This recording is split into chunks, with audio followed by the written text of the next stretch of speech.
ஒரத்த நாடு இந்த பேரூராட்சி குலுங்கி போச்சு மக்கள் வெள்ளத்துல. நான் வர்ற வழி முழுவதும் சாலையின் இருபுறங்களிலும் மக்கள் எழுச்சியோடு வருகின்ற காட்சி கண்கொள்ளா காட்சி. 2026 சட்டமன்ற பொதுத் தேர்தலில் ஒரத்தநாடு சட்டமன்ற தொகுதி வெற்றி பெற்றுவதற்கு இந்த கூட்டமே ஆத்தாச்சு. ஆகவே இன்றைக்கு அனைத்து இந்திய அண்ணா திராவிட முன்னேற்ற கழகம் உங்களுடைய கட்சி, இது மக்களுடைய கட்சி.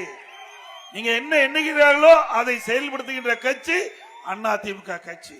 பொன்மனச்செம்மல் புரட்சி தலைவர் எம்ஜிஆர் உருவாக்கிய கட்சி, அம்மா கட்டி காத்த கட்சி.